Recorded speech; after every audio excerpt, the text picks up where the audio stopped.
Yo, what is up, guys? It's FearCat back with another video. I'm super excited, guys. It's been a while, man. It has been a while. uh, Crazy story. I got wrapped up in a internet crisis to where I had to move all of my computer stuff away so I could do my college homework assignments. And yeah, it's a whole deal. But I'm so glad to be back. Super excited. We're finally going to be touching on the season 10 finale of The Walking Dead. Let's get right into that. Boy, oh boy, we have so much to cover for this episode, guys. But before it starts, smash like and be sure you're subscribed for more future Walking Dead content. And also, guys, this is going to be my first review of anything on this channel, and I'm super excited. So, yeah.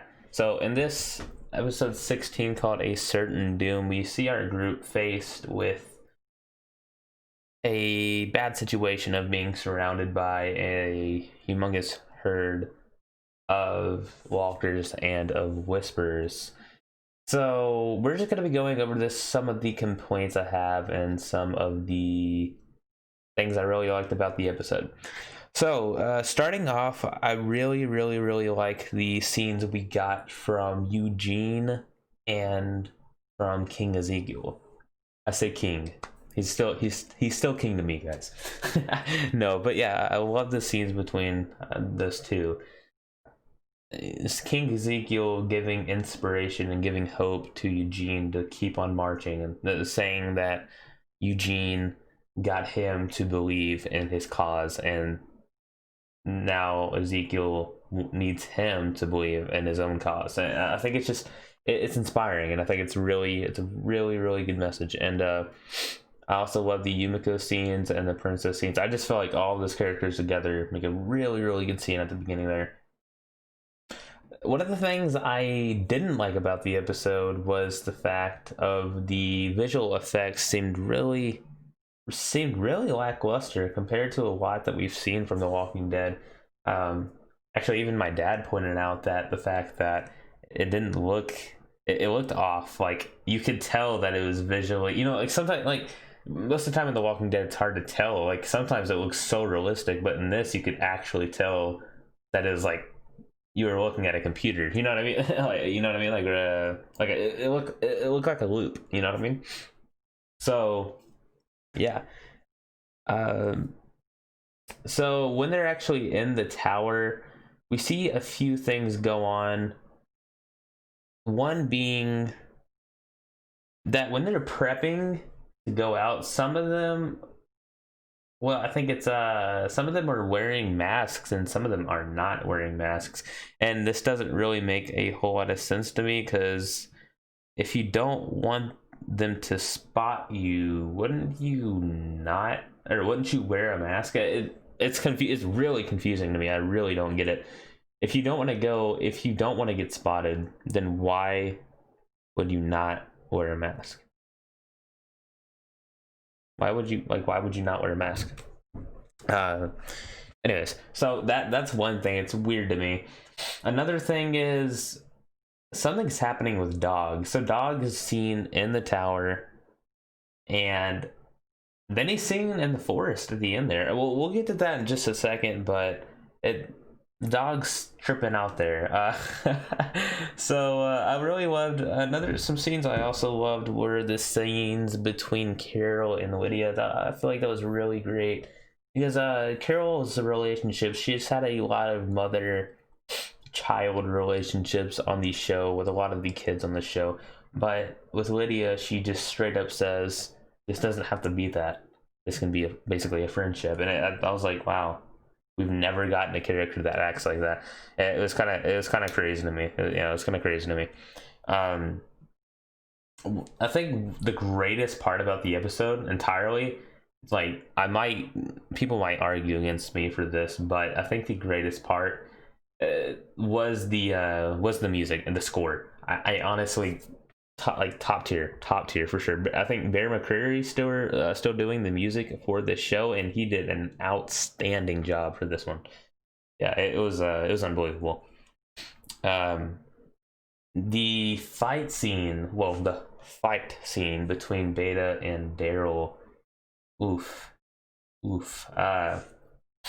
Man, this was great. This entire thing was great.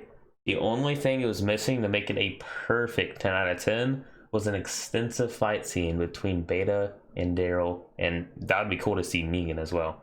But they ended it so quickly, and it was like, I love, like I said, I love the way he goes down. I love the entire thing. If they added a fight before that, that would have been so, that would have made it so much better. Would have made it so much better. Let me see here. Heavy plot armor. Let's be real, guys. We should have gotten more deaths in this episode. It's yeah, we should have gotten more deaths in this episode. If we're prepping for a huge fight, or you know, I guess not a huge fight, but a huge event like this, and the only person you kill is Beatrice, who's a name. You know, I know who Beatrice is, but it's like, what does she add to the story besides being a part of Oceanside? It's like, you know, it's I don't know. I was kind of, I was really disappointed. There's a lot of things that disappointed me in this episode. I'll get to my final rating in just a second, but heavy plot armor, I can't stand that. I just can't. Like somebody big, at least like a B tier, at least a B tier character should have died. Oh, I guess another scene to bring up is the Carol and Lydia scene at the end, not the one at the beginning, the one at the end where they are on the mountainside, the cliff, and Carol, you can tell Melissa McBride pulled that off really well. You could actually tell that she was wanting to jump off, like she was submitting to it, that she was admitting the fact to herself that she was going to jump off and kill herself for the sake of killing that herd. So that was insane to me. That was completely insane to me.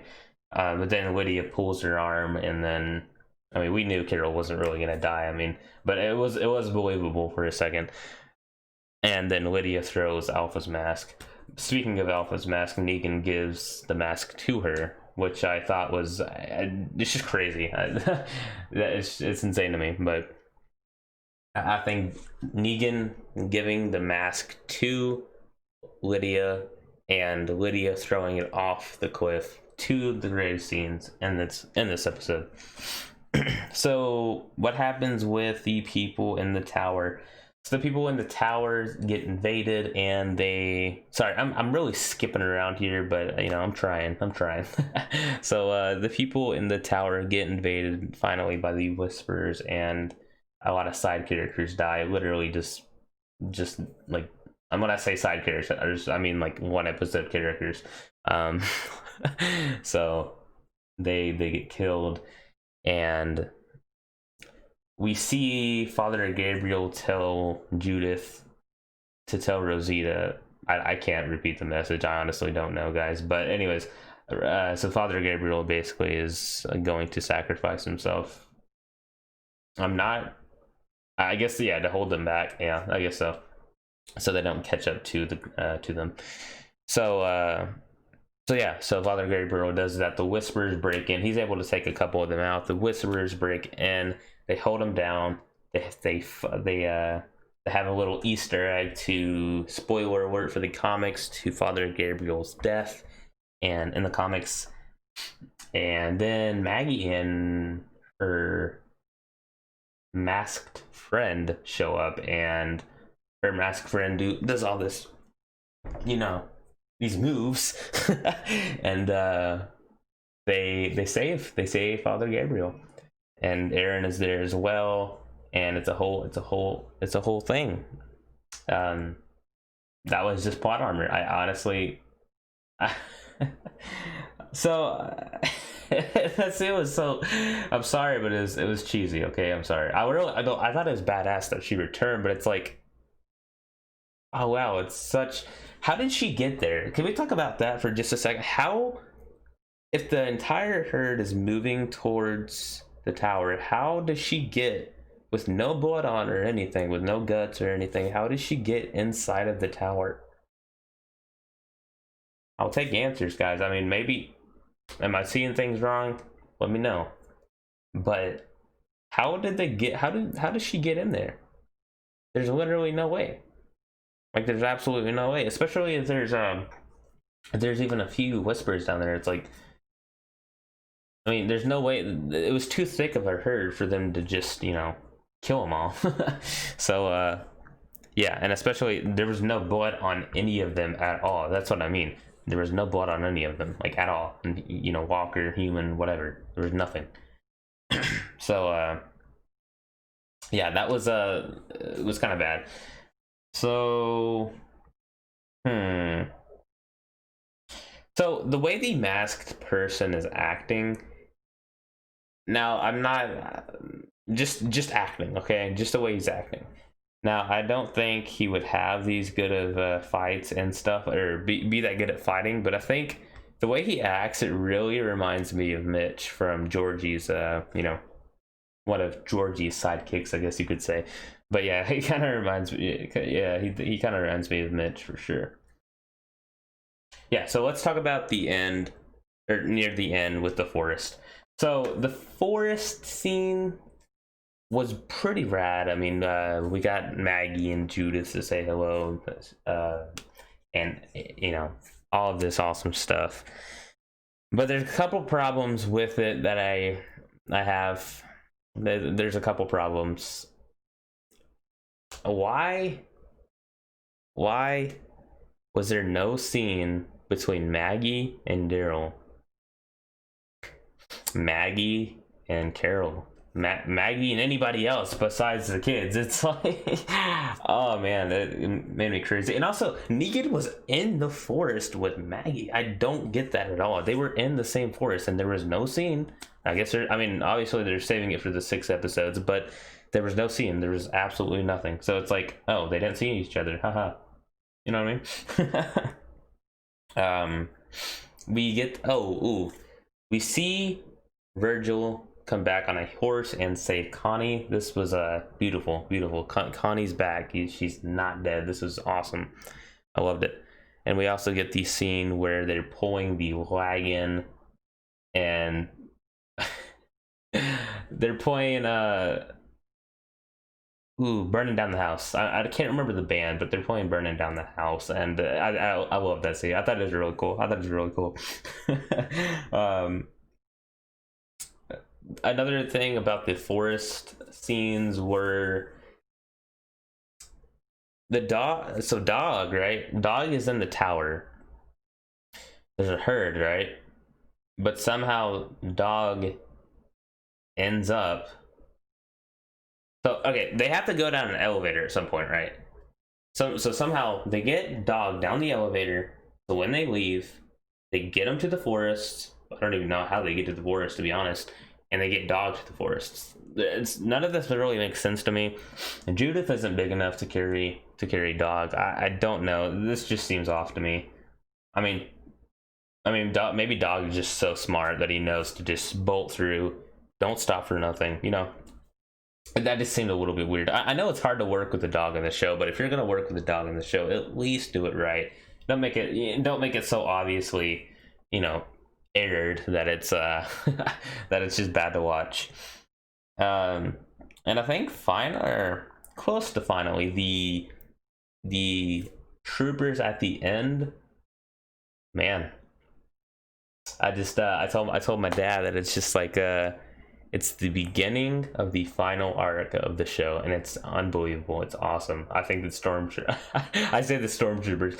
I think they look badass. I think the soldiers look badass, and I'm really excited for season 11 in the Commonwealth and the CRM and all of this awesome stuff, guys. Another thing that I forgot to bring up: where's Alden?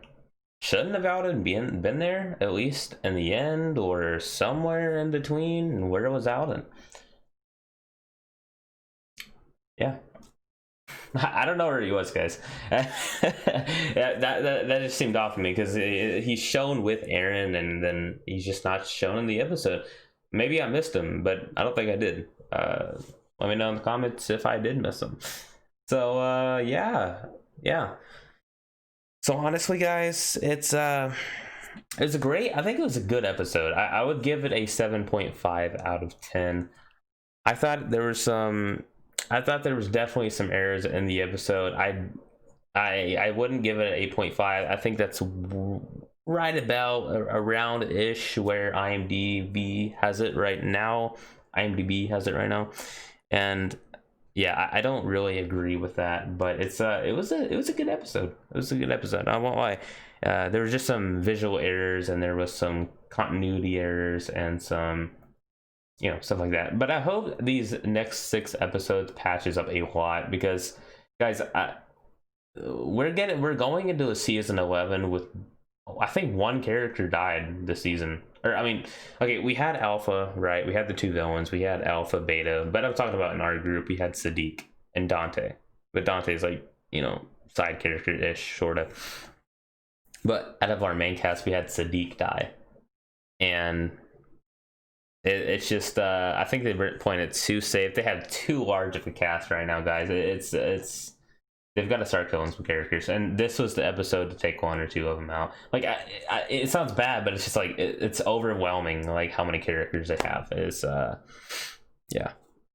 But I'm super excited, guys. Let me know what you guys thought about this episode. I thought, like I said, I thought it was pretty good, but I'm looking forward to season 11 being season 11, and these other 6 episodes being the best Walking Dead ever. That's what I'm hoping for. I have high hopes that it'll blow our socks off and it'll be great. So soon we're gonna be talking about the season. We're probably gonna be doing what's today, guys? So we actually might be doing episode 1 and 2 of World Beyond review together, and then we are for sure going to be doing season 6 premiere of Fear the Walking Dead soon. We're going to be talking about some of the Morgan. We're going to be talking about we're going to have a Morgan episode coming up, and a lot of other stuff. So again, guys, hit that subscribe button for future content. Thank you guys so much for watching, and yeah, this is Fearcat signing out.